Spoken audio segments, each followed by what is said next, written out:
So yeah, thank you so much for joining us. Let's jump in, right? So I presented this talk in Australia, and it's about time that we do it in New Zealand, right? So I admit that I am not at all a culture nerd at all. I know nothing about culture or, like pop culture. If you're talking about a movie or a TV show, I can guarantee that I probably don't know what show you're talking about or that actor in that thing who played that character. I genuinely don't know. I'll smile and nod and pretend that I do, but I don't. So it's really odd that for some reason, a few years ago, I jumped on a bandwagon and binge watched 3 seasons of Bridgerton.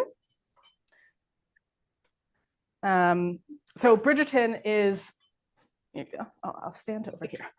No, wait, I'll stand over here. Sorry, my clicker's not working. I don't much of it. So Bridgerton, if you're not aware, is a Regency era show. So think Jane Austen. It's a romantic drama show, and it follows the Bridgerton family, which is made up of 8 children as they enter high society and find their way in finding love. And so the show is known for its opulence and royalty, for its scintillating sex scenes, its large shoulder pads and headpieces, and just really extravagant costumes.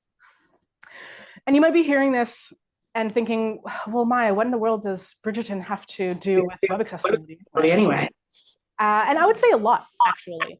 Bridgerton is full of a cast of characters coming from diverse backgrounds with lots of different lived experiences. And as we meet different characters, we find that they all have different needs and different abilities. So why don't we together take a walk through Bridgerton and meet some characters who would benefit from web accessibility. All right, so we're talking about Bridgerton, the TV show. Don't worry if you've never seen it, but this is just an exploration of the show, and we're going to meet some characters, and we're going to see what their experiences are like and what they have to share with us.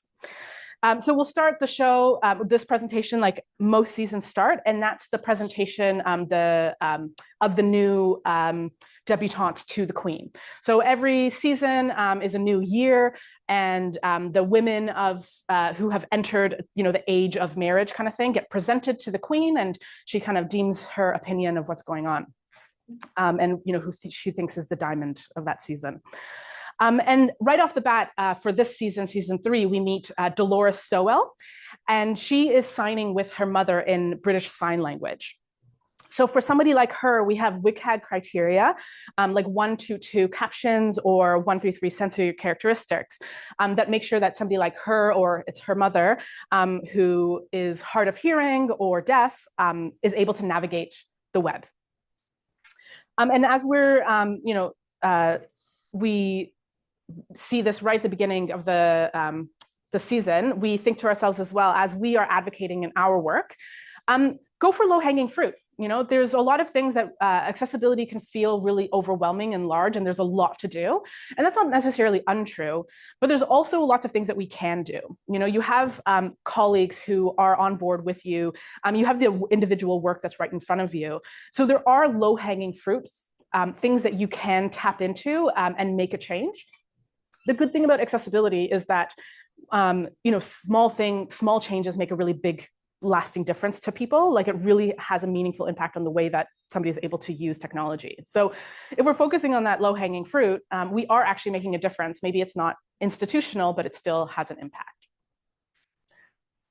And the reason why we want to focus on those low-hanging fruit is the idea of we gain wins quickly and getting buy-in. So even if you're the only person in your organization who is advocating for accessibility, getting those wins quickly means that you can get more people on board. And who doesn't want to be part of a winning team, right? So if you're showing wins right away, then yeah, that's going to get people involved. That's going to start to increase the motivation. And then once you get those people there, many hands make light work. So it's really good to focus on the things that we can control because they do have an impact. All right, so diving back into Bridgerton. So we met all the debutantes at the ball, and now we're heading to the park where we mill about and we meet everybody and we gossip and we find out what Lady Whistledown wrote today in her issue. And while we're there, we meet Lady Danbury. Now, Lady Danbury, she walks with a cane.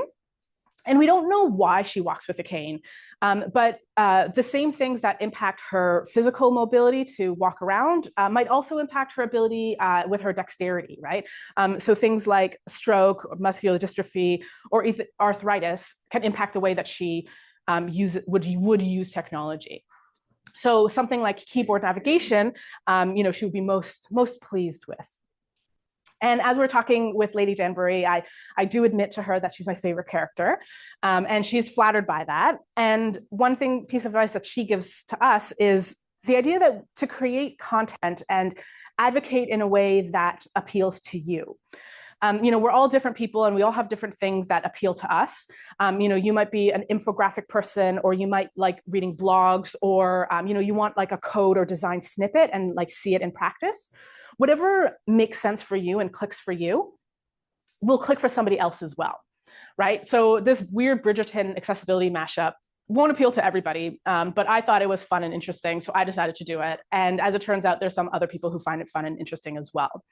And I'm not going to appeal to everybody, but I will appeal to some people. So when you're advocating at your workplace, speak in the language that works for you.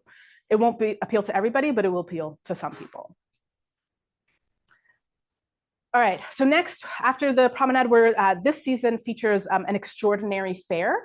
So they're featuring the brand new invention, which is the hot air balloon. So at the extraordinary fair, again, it's this opportunity to mill about and have some more drama and gossip happening. And so we head inside the tent where we're being told about the hot air balloon.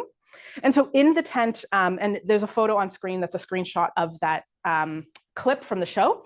And in that tent is all men. We are, after all, in the Regency era. So we're talking to the men and explaining to them this extraordinary technology. And in the photo, it's a bit cut off, but there are 16 men in the photo, which means that at least one of those men is colorblind, because 8% of men are colorblind. And so the WCAG criteria 141 use of color instructs us to communicate information more than just color alone. And that would help one of these men here to be able to see the content on screen. And this just reminds us that when we're thinking about accessibility, we want to give it a little bit more context, especially to numbers and stats. Numbers and stats are really important to making your case. Everybody, when we're talking to people who might not be on board, they want to know how many people are, have a disability, how many people are we affecting? So having those stats is really important. And then being able to weave a narrative around it or provide some context around those stats will really help drive the point home. So for example, in New Zealand, there's 1.2 million people who have a disability. Which is like, okay, that's a pretty substantial number. But I don't know about you, I'm both a data nerd and not a person, like a numbers person. 1.2 million, like what does that mean, right? Like how much is that? So put in another way, that's 1 in 4. So if we look around in this room, again, I'm not a numbers person, so I'm not gonna count, but based on the number of people in this room, we have at least 2, if not 3 people in this room who would have a disability, right? So that kind of grounds it a little bit more. It's easy to count to 4, it's easy to count to 1 out of 4. Putting another context still, 1.2 million, that's the entire population of Auckland. So when we're talking about how many disabled people exist in New Zealand, how many disabled people are working on the web, and this number is at a minimum as well, right? There's a lot of people who don't identify necessarily as disabled, people, neurodiverse or on the spectrum, people who, we've talked about colorblindness. Somebody who's colorblind wouldn't necessarily tick a census box saying that they identify as disabled, right? So this is a minimum.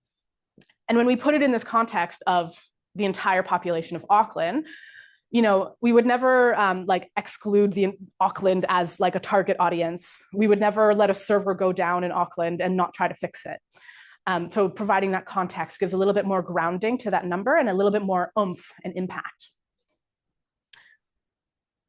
All right, we've done a lot of milling about and socializing and stuff. So let's head to the lounge, grab ourselves some cup of tea and just relax a little bit. And as we do that, we meet the love pair, the pair for this season, which is Francesca Bridgerton, and her beau is Lord Kilmartin. And in this season, they are heavily coded as ADHD and autistic, which means that things like text spacing, focus visible, and consistent navigation would be really important for them. So if they were transported all the way to the future and starting to use the web, they would really appreciate these kinds of accessibility considerations that we have. Yeah, and it reminds us again not to forget about invisible disabilities. So in conversations that I have a lot of the time, and you might as well, when you're talking about accessibility, oftentimes our minds go to fully blind screen reader users, and they certainly benefit from the accessibility accommodations, accessibility improvements that we're making. But it's not just screen reader users. When we start to expand the conversation beyond screen reader use, then those people who we're trying to bring on side are more convinced and see more the point that we're trying to make, right? So when we're talking about dyslexia, ADHD, reading disabilities, color blindness and low vision, and not necessarily fully blindness, people who use without a screen reader, when we start to expand our mind of who it applies, we start to expand the conversation as well. That's true as well for, we have temporary and situational disabilities too. So one thing is, a permanent disability, maybe I was born that way or developed it over time. But if I broke my hand, so I'm right-handed, and if I broke my right hand or my right arm, that would impact the way that I interacted with technology, right? So if I was doing my grocery shopping online, I'm probably even more likely, I might be more likely to do my grocery shopping online specifically because I injured myself. But it would impact the way that I navigated that, whether I was using my phone or my desktop doing my online shopping, right? And hopefully I'm healing from that injury, and that's what makes it a temporary disability. But the accommodations that we're making, or sorry, not accommodation, like the improvements and the thinking about accessibility is all like helping those scenarios as well. Somebody who isn't necessarily disabled according to a census, according to a tick box, but still benefits in that way.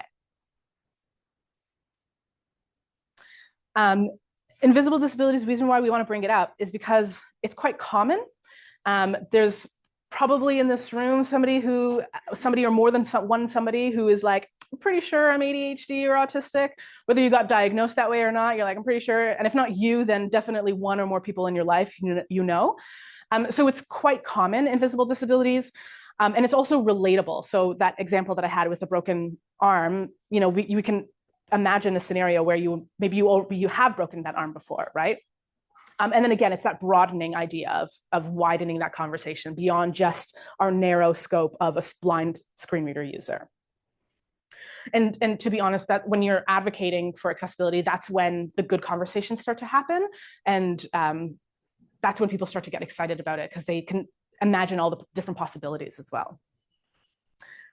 Okay, so we're heading into the evening and going to the ball. But before we do that, let's head over to the club, get ourselves a little drink, kind of wind ourselves up for the evening. And when we're at the club, we meet Will Mondrich. So in past seasons, he's the club owner, and in past seasons, we learned that he was a boxer first. And for somebody like him who plays violent sports, concussions are actually quite common. And so this impacts a person's cognitive abilities, again, either temporarily or permanently. So things like error suggestion and timing adjustable will make it easier for somebody like Will to fill in a web form. And again, we're talking about temporary disabilities, so I kind of mix it up. But yeah, but basically the idea, not just invisible disabilities, but also our temporary disabilities. And again, it's because it's common, it's relatable, and it broadens that conversation. And then just on that note as well, so we've got temporary disabilities, but we also have age-related disabilities. So as we get older, our eyesight just naturally gets weaker, dexterity gets weaker, cognition gets weaker. It just happens as the natural part of aging. But we wouldn't necessarily consider ourselves disabled because our glasses prescription went up. But at the same time, you might have more difficulty when you wake up in the morning before reaching for your glasses to read your phone and just scroll through things, right? As your eyesight gets weaker. So making sure that we have, for example, good color contrast so that you don't have to pull your glasses and you could see what's there in front of you. It's not necessarily a disability, but it's something that web accessibility supports. And in that same vein, I don't consider it a disability. So things like, my ADHD or my autism isn't a disability to me, or a lot of people in the deaf community don't consider themselves disabled. They consider themselves having a completely just unique culture and identity kind of thing, right? Yeah. All right, it's the climax of the episode. We are heading to the ball. This is when we're dancing with our potential suitors, meeting new people, having some extra gossip time to figure out what the latest scandals are. And this at the ball here this season, we meet Lord Remington. So he is an actor who in real life also has cerebral palsy. In this episode and in this season, he is in a wheelchair. And this is actually, interestingly, an actual historical piece like from that era. So they pulled it out of like museum archives for the show. So for people who need the visual description, it's basically a chair and then like made out of wood. And then the front of the chair swoops up to pick up his legs. And then it has two wheels under the seat and then a wheel in front where he uses like a joystick to control it. And so I believe at the time, like you needed more than just one person to steer. So he would be able to steer, but you needed people to like push it and get it up and down stairs, things like that. But it is a real historical piece, which is cool. And so, yeah, so we get to meet him and we get to see this really cool piece of historical, cool piece of history in this historical wheelchair. And it just reminds us that whether we use assistive technology or not, digital accessibility benefits everybody. And that's it. Thank you.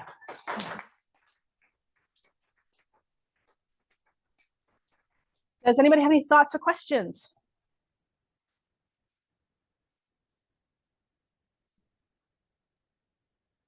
Anything that stood out to you that you're like, huh? I guess one thing I'm curious about is...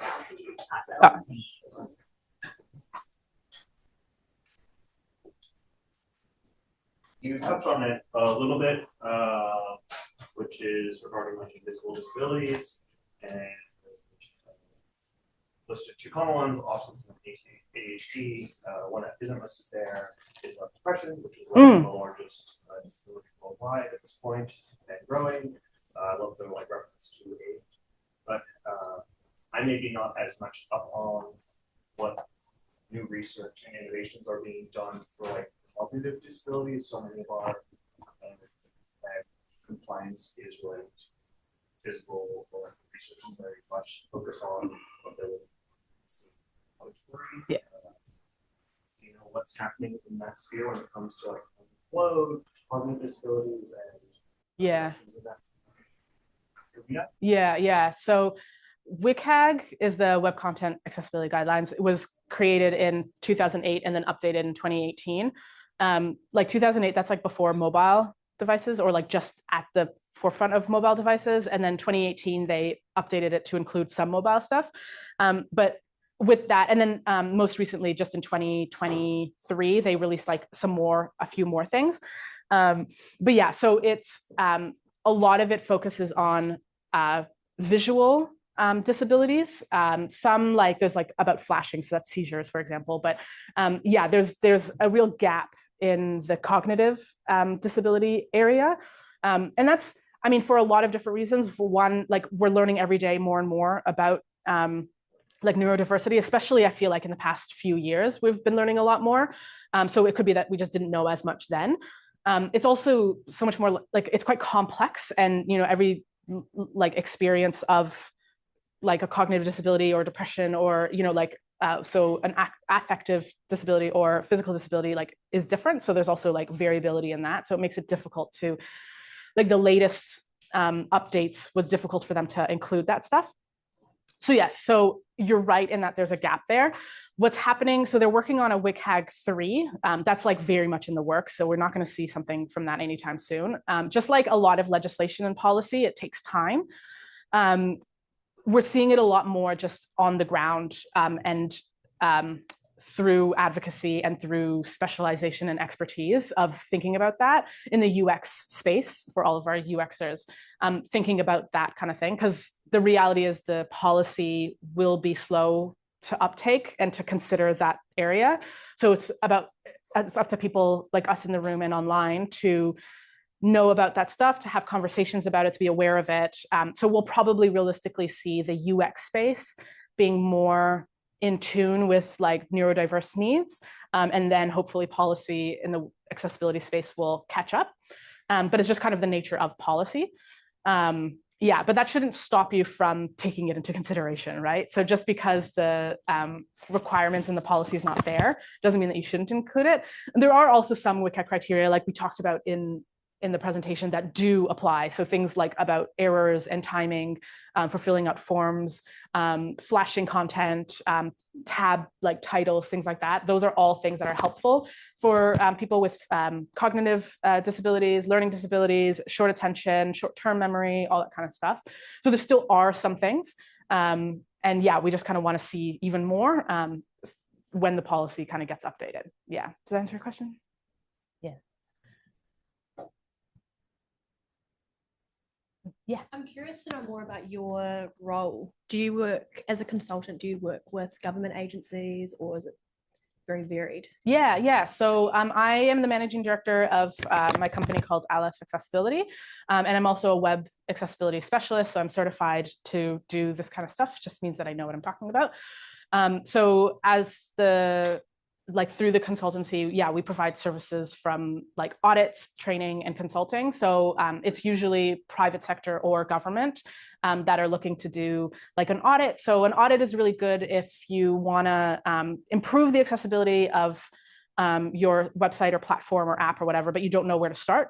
So it'll give you a baseline of where you are right now, where you need to, how to improve. And so that could be very specific because we're doing like a new launch or this is the next phase, is something we care about, that kind of thing. So an audit is a really good place to temperature check, right? Because how do you know what you need to improve if you don't know? And an audit you can do yourself, or you can get somebody else, like an external person, to do it. That there's more detail to that. Yeah, like when you do it yourself, you can do it yourself, but you only know what you know, kind of thing. So yeah, and then there's training and then consulting as well. So it might be that as you're working on a piece, whether you're government or private, you're working on a specific thing and you want advice on how to improve that. Or like I've done consulting for procurement. So if you're like government, that you're procuring a vendor, you want to make sure that they're accessible, because if they're going to build your platform, government is beholden to making sure that they're accessible, but it's the vendor who's building it and they don't have the expertise to know. And vendors are just like, yeah, it's accessible. And so how do you know? So I can come in and provide guidance and ask the right prodding questions to make sure. And giving advice, whether like it's formal training on accessibility or just like guidance on a discrete thing. For public or private, that kind of thing. Yeah.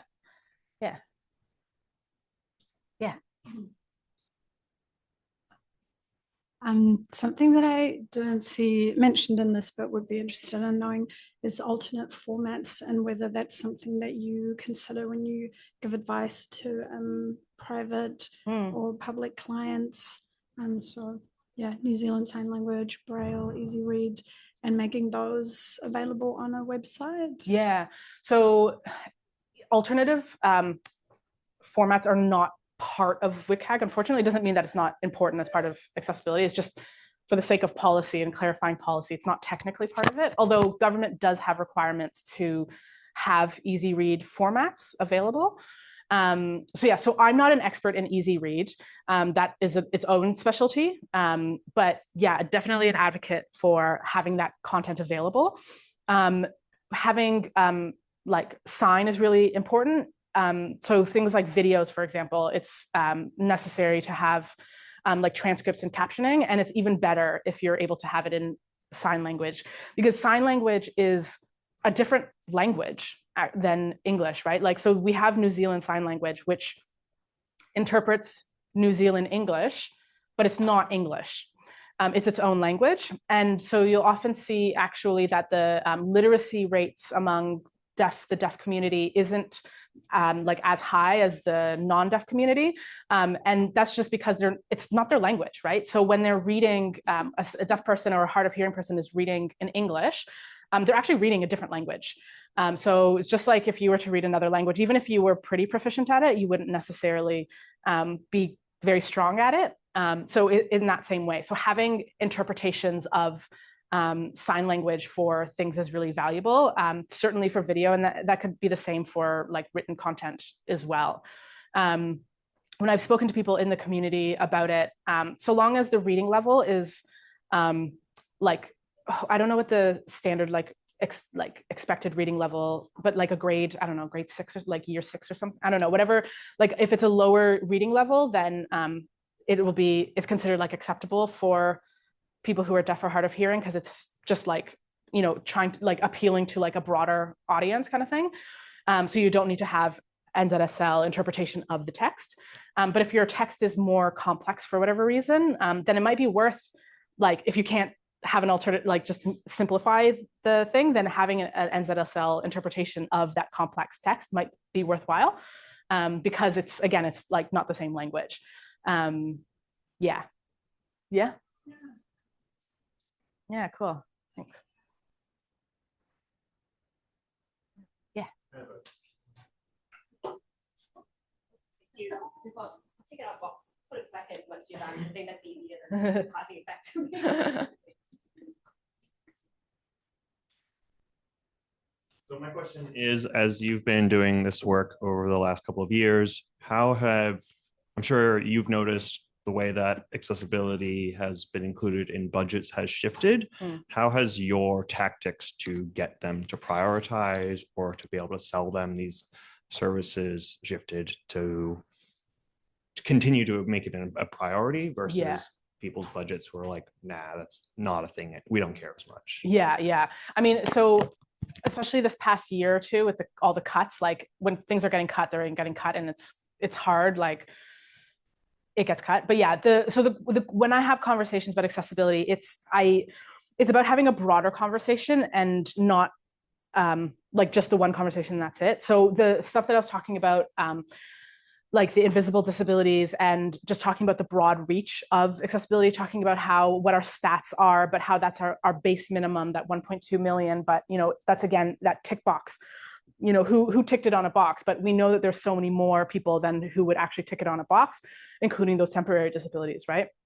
Or situational. So having conversations where we're focusing on that, so that people aren't honed in on like thinking of it as a niche, and like that it's not applicable. Like that's, I think one of the things is when people hear accessibility, they think it's like this niche and it only impacts certain people.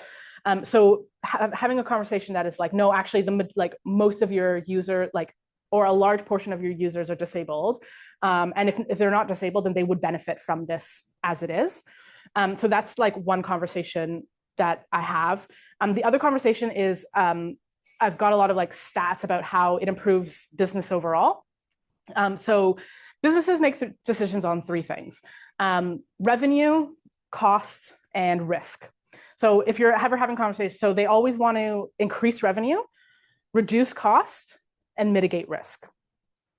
If you're able to talk whatever it is, whether you're talking about accessibility or you're talking about a refactor or you're talking about a design system overhaul, whatever it is, if you're able to hone in on those 3 things, you'll be a lot more convincing. So revenue, in terms of increasing revenues, if you're able to show, again, that user base that is benefits is quite large.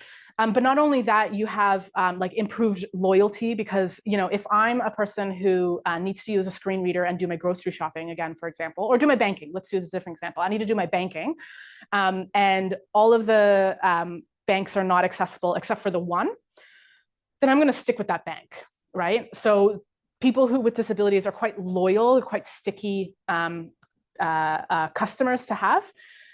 So we want to be increasing revenue. For government, you know, we're not revenue driven, but it's about communicating our message, right? Making sure that people are able to get the information that they want. So it's the same principles of improving. When we improve UX, all the UX designers in the room, you know, when we improve UX, we improve the experience overall, we improve loyalty, we improve use like positive feedback and people coming back again.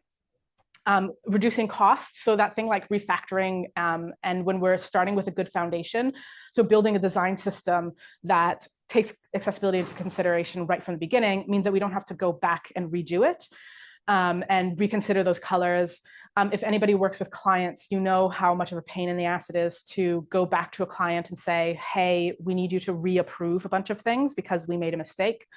In terms of like government, you know, if things are accessible, then they don't need to call in, you know, or come in to person. So it just like reduces the burden, you know.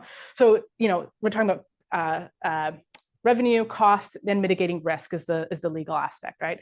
So those are the areas that I try to focus on. And, you know, I can go in like forever and talk about, you know, depending on where you are, like, but those are kind of the areas that I think about when I'm having the conversations. When it comes to accessibility, it's not a one and done kind of thing. So it's fantastic that everybody in here like really cares about accessibility and is advocating for it. And I'm, you know, you might have already experienced in your day-to-day that like, it's something that you have to keep bringing up and you have to keep talking about. And that's the reality of it is accessibility is not a one conversation. It's something that keeps coming up over and over, that you're able to like point out like, oh, see, this is relevant. Oh, well, if we do that, then, you know, if we compare with the color contrast checker, then we don't have to decide whose color is better. We know for a fact that this color is objectively better. Yeah, so it's the kind of thing that comes up over and over again. And those are the kinds of conversations that I try to have multiple conversations with people. And I would say also that it's us and on the ground who really have a huge impact. It's really important that the people at the top buy in when it comes to an accessibility initiative in order to like make sure it has legs and it has impact. The reality is that accessibility initiatives starts on the ground. It starts with people like us who are designing and developing on a day-to-day and are making those small decisions in our work to make things more accessible, and then pulling other people in and saying like, here's the reason why I did this, because it's more accessible, and getting other people excited. And then that eventually bleeds out, and then the people up top hear about it, and then they try to see if we could do it for free, and then you're like, it's too much work to do for free, and then they'll eventually, you know, try to like take it on board, and then actually like that's how you build momentum kind of thing. Yeah, so it's kind of it's very much a grassroots movement, so to speak, which I think that's a lot of like inclusion and diversity stuff often happens on the ground, and then the people at the top pretend that they thought of the idea the whole time, which like fine, whatever, so long as we make sure that we're creating products that everybody can use, right? Yeah. Okay, cool. I mean, it's almost one anyway. You can stick around and we can chat anyway. And otherwise, people probably have work to go to. Thank you so much for coming. I hope you thought that this was fun. I thought that this was fun. It was really like nice meeting a whole bunch of new faces. The next meetup we have planned is next month in May. The 3rd May of every year is Global Accessibility Awareness Day. So that's a big global event that everybody across the globe celebrates. I mean, they celebrated the next day because we get it first. But yeah, so we're thinking of like what we can do, probably do a bit more interactive. Like, so this is like speaking, but we kind of, me and another accessibility person want to do like kind of like more interactive like stuff. So we're thinking of doing that. So look forward to that in May. And otherwise, go forth and advocate for accessibility. Yay! Thanks so much.